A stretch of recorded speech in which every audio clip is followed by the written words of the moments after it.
live from parking lot number 2. I mean, it's the second parking lot. It's not parking lot number 2. I know parking lot numbers. It's just... So here we are. Yes, we're almost on time this morning. This is the remote show of the week, and Constance and I are out and around, and we're blowing our nose and sneezing because it is my brain is clogged too, by the way. My nose is not clogged. So you'll have to excuse her because her brain is clogged.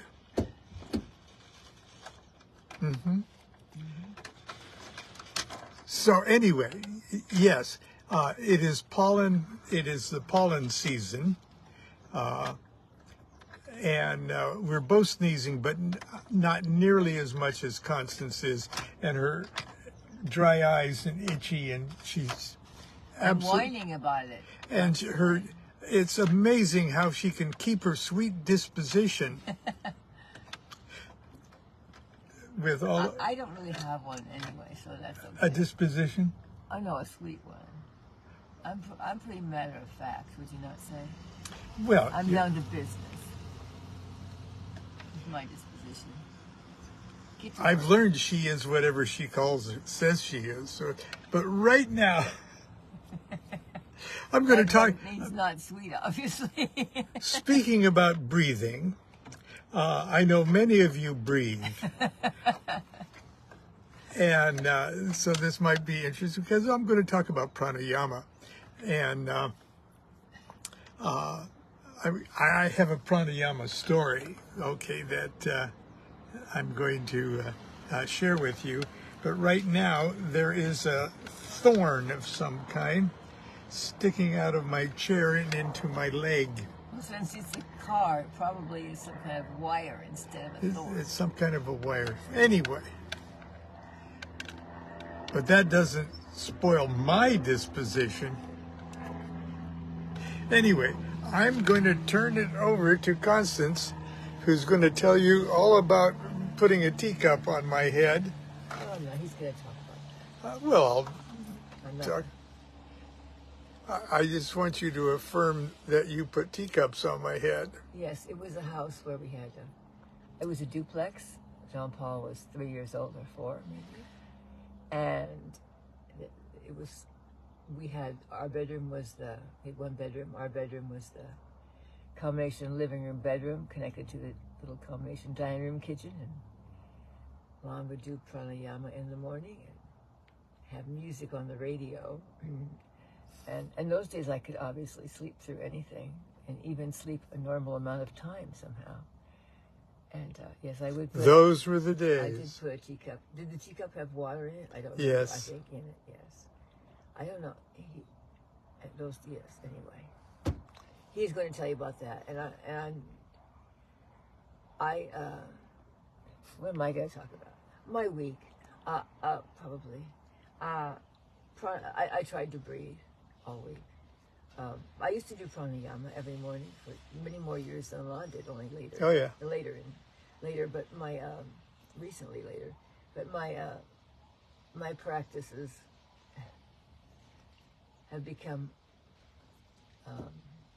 victim to among other things, poor time management. And what I kind of figured I'm going to talk about today was because of the allergies and everything else I whine about in life, I've decided I'm really tired of being the victim attitude, considering I probably dealt this mess myself. Not that I want to feel guilty about it, and I certainly can blame people for getting me here. But some of the things that right now. Maybe she's talking about me. Might be. Well, so you need someone to blame. Well, yeah, if you want to attack somebody, you're the closest, honey. Yeah. Yeah, this is not good. Okay. Don't make me digress. I'm already one digression. Okay. So I figured, since I already dealt this mess, and I don't want to feel guilty about dealing the mess, but if I invented this whole thing, and I know I invented some of the things that I consider good, and some of the things I consider, crap, especially, anyway, I must, if I invented it, well, I must be able to just get rid of it. What do you think? I would tend to agree with that. Reluctantly. I figured you would, because you're afraid of kicking and screaming. Because you're afraid what I'm going to want to get rid of. Oh, fear not. In fact, I have to say, oh, fear not. Anyway, I had a week of yesterday extreme physical labor, which I liked doing up to a point. I was lifting giant cactuses. She lifted a giant cactus in a huge pot, and I the drugged cactus. one of them, but the other one was. It's like 5 feet, 6 feet tall. The 6 feet tall one, I didn't lift. Slightly, but. She levitated it. Well, I drug it and then I tipped it on one side and put something under it and tipped it on it. That was not hard. But it's the one that was half that size, big and so big and tall, spiky things, and about that tall. And you couldn't actually reach over it and get it. You had to hold the cactus next to you. So I kind of look like I've been shooting up. Although, yes. And the reason I do is these plants are not just plants to me. I mean, really. The tall one, the 6 feet one, is the first plant I ever had. Lon gave to me when Jean Paul was born, I believe. So instead of flowers, I got her a cactus. Yes, well, that's very telling. But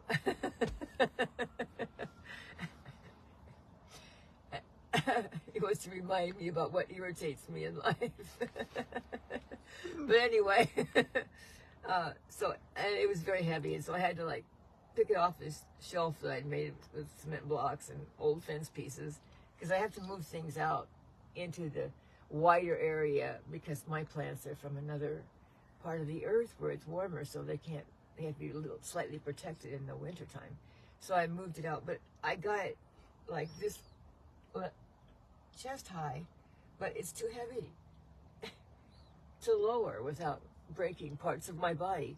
So I actually had lowered this giant cactus thing by walking it down my legs and bending my knees until I got close enough, about 6 inches off the ground, I could just set it down, which was unbelievable. I even shocked myself because when I can't do something and I know there's no help, I just tell myself, and I whined all the time. I'm like, I can't do this. I can't do this. I can't do this. And then, of course, then the other part of me, it's like, Jiminy Cricket on one side and the little devil on the other side. And then I'm a Disney cartoon. And then the other side goes, oh, shut up and just do it. That's the Penn and Teller magic thing. So yeah, just do it. Just do it. So I just did it. However, after all, I think women built the pyramids. I mean, let's face it. I think you did, and then decorated it too. So anyway, so I figured that's going to be my don't whine about stuff. Just do it, and repair it. Because I think and that probably goes on every level of our existence. Health, wealth, strength, and joy, and peace, and the fulfillment of will and love under will is perpetual happiness.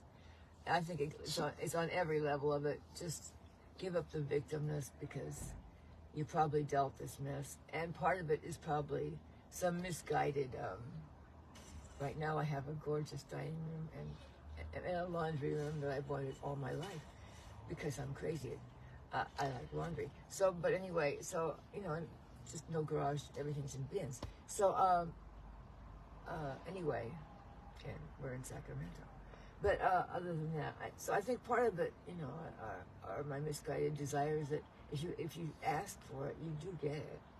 Maybe too late and in the wrong place and at the wrong time and the wrong way, but you get it. You get it. You get it eventually. So I've definitely can figure out how I haven't asked for part of it, part of this. I can't figure out how I've asked for all of it, but I'm sure I did in some strange sort of way.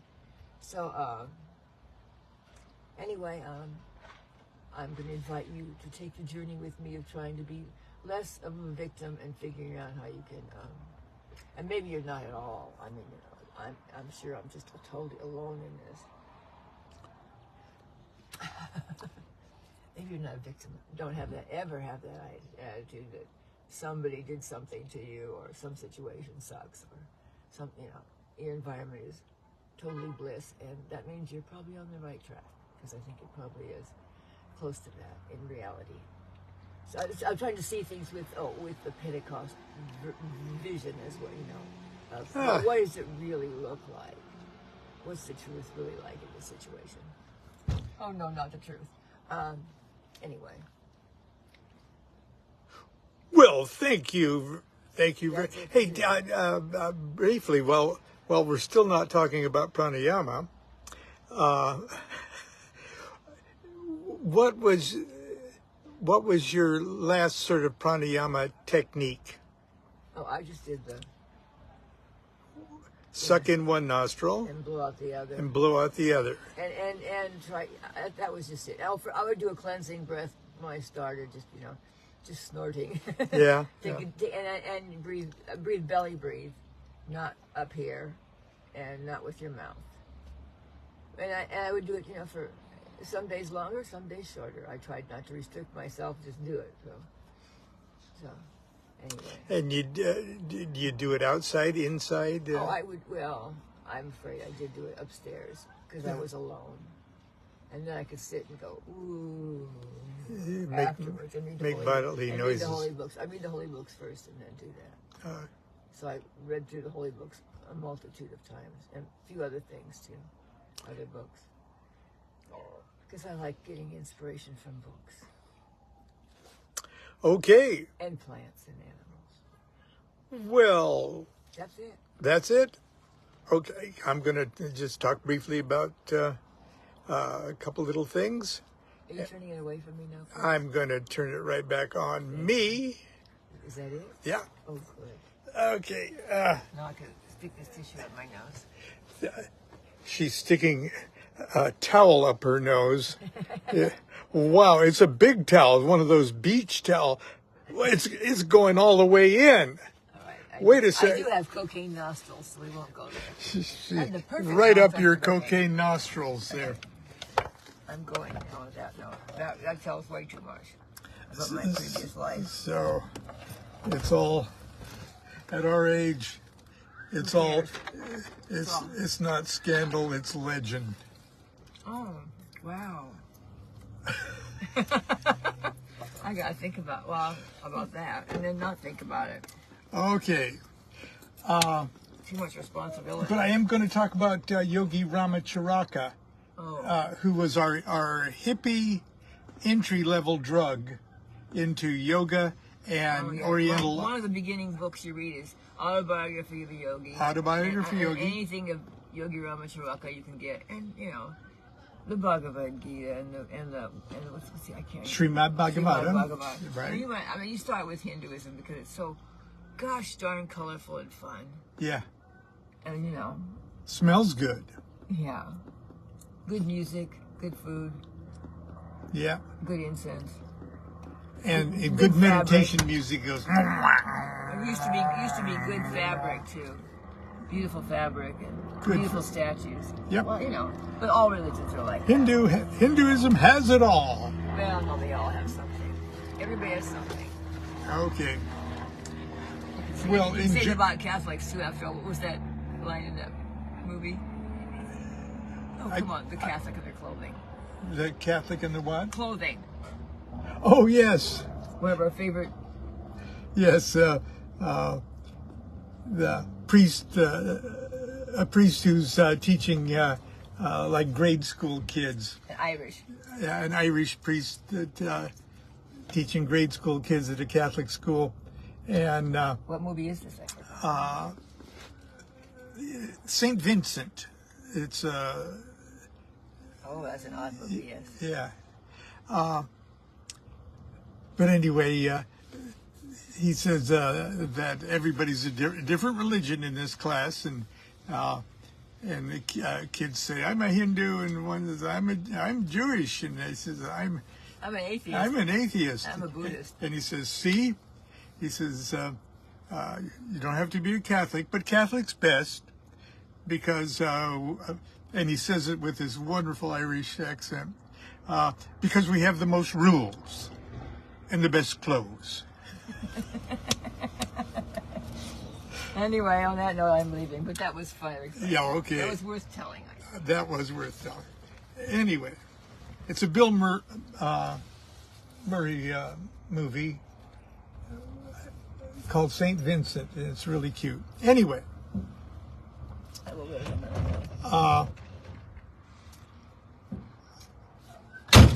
a while back I curated a bunch of things for digital series called the Wiser Book Collections Magical Antiquarian Curiosity Shop. And I had the privilege of choosing the books that early on in my magical journey, I guess you'd say, inspired me, informed me, educated me, freaked me out. And anyway, my greatest hits of my early occult education, including this one called The Hindu Science of Breath by Yogi Ramacharaka. Okay, and but later, well, I'll read who Yogi Ramacharaka really was in just a second. But it introduced me to all of the basic fundamentals of Western magical practices and disciplines. Okay, so by the time 10 years later, when I was getting into Aleister Crowley and Golden Dawn type stuff,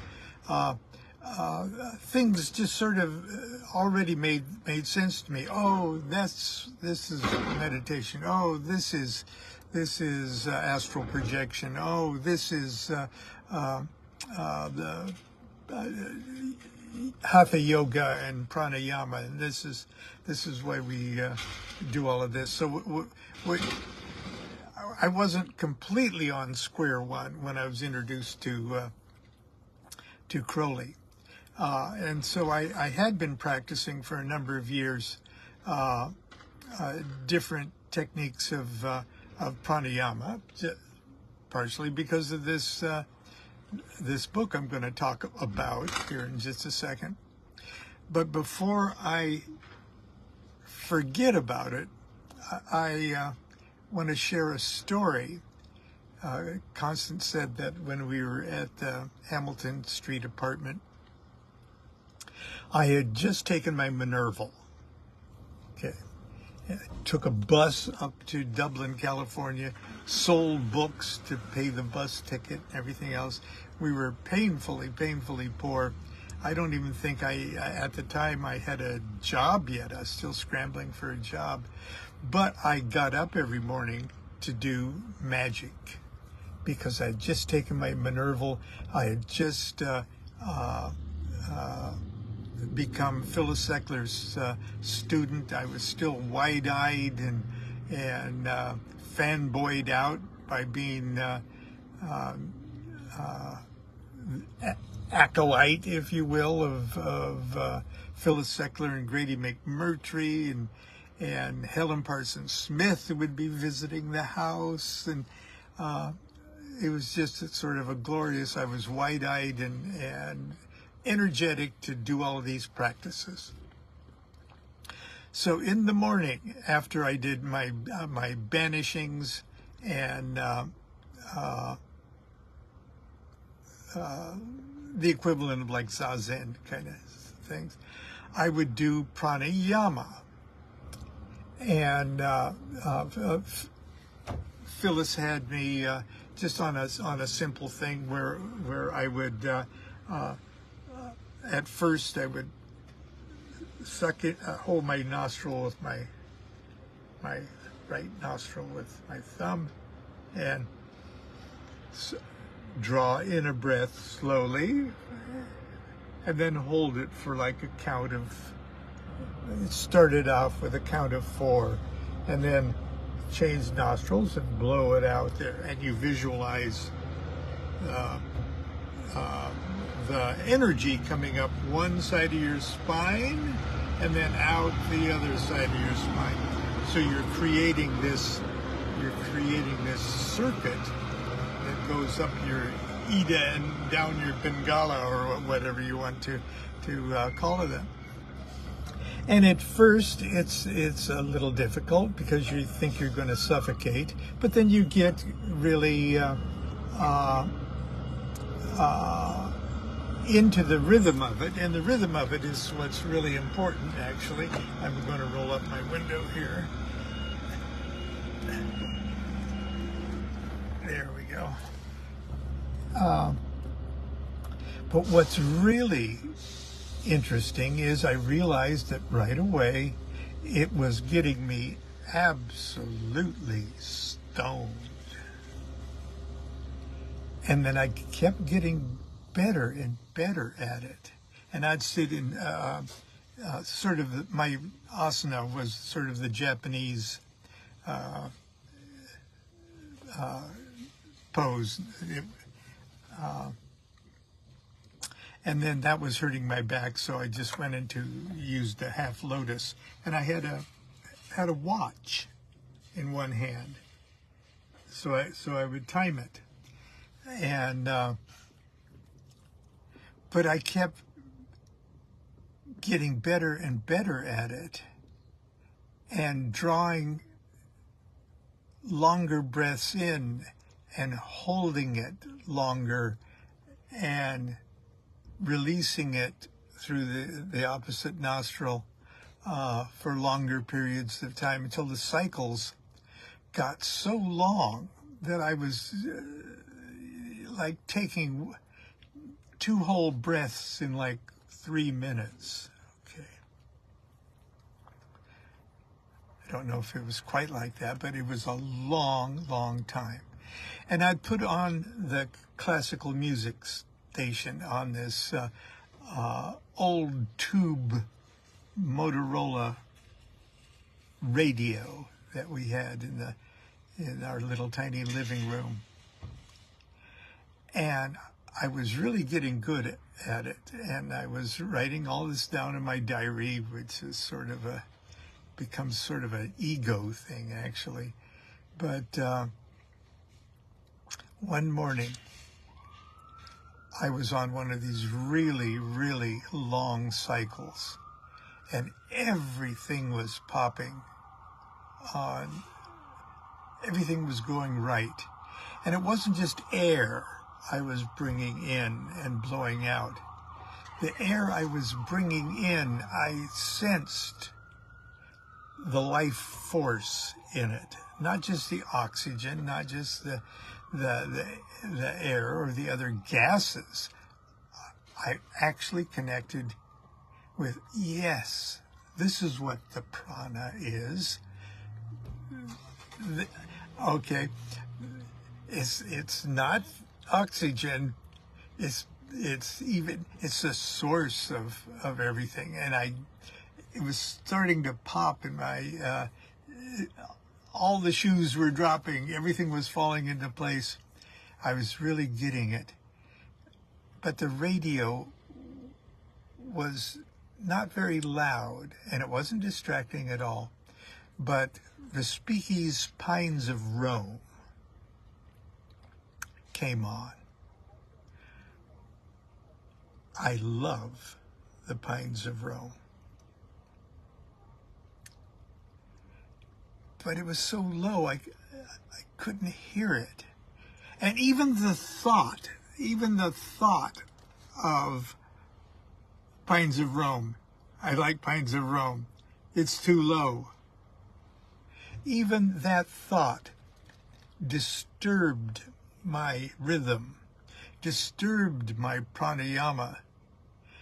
And I was at a long enough cycle that any sort of disturbance like that, and immediately my old Asiac, my neppish body started to say, fuck, man, you're not breathing enough to live, you know. and you start to panic. You start to suffocate, you know. I said, no. And so I had to consciously bring it back into control. And I got back into the cycle. I didn't drop the length of the cycle at all. And I reestablished myself in just a couple of breaths. And then I got to a place where I can keep it going and think that the Pines of Rome isn't loud enough. Then I thought, I'm comfortable enough that I think I can just move my legs and get them out of that half lotus position. And I think I can put this hand on the floor and get up and walk toward the radio and turn it up.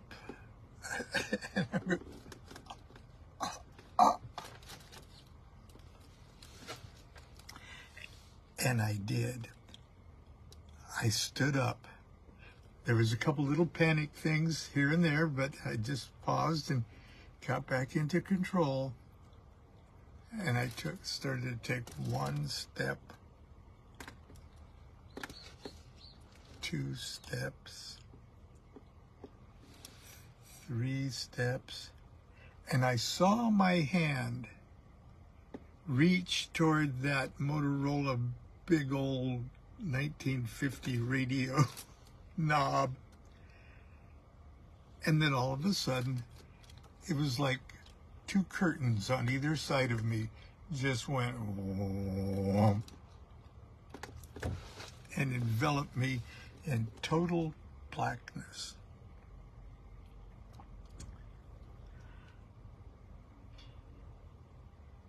The next thing I know is that my body had taken the next step and that I was gasping for breath, and I was aware that I was actually touching the radio. I passed out and took a step, reached to the radio, and then came back to consciousness. And then I realized I almost died. That's stupid. That's a stupid thing to do, okay? You're really lucky you didn't have a stroke, or you're really lucky, okay? And I've never tried to do anything so stupid again. But it's a pranayama story that I thought I would share with you as a warning more than anything else. Oh, I don't know how long we've been doing this. It's about time we stopped today. I was going to read my little introduction to the Yogi Rama Charaka's Hindu Science of Breath, but I think between Constance and me this morning, I've imposed upon your goodwill enough. So until tomorrow, Wednesday, continue to be good to yourself, be good to each other. Hey, try some simple pranayama, okay? But don't get crazy about it, okay? Do what thou wilt shall be the whole of the law. Love is the law, love under will.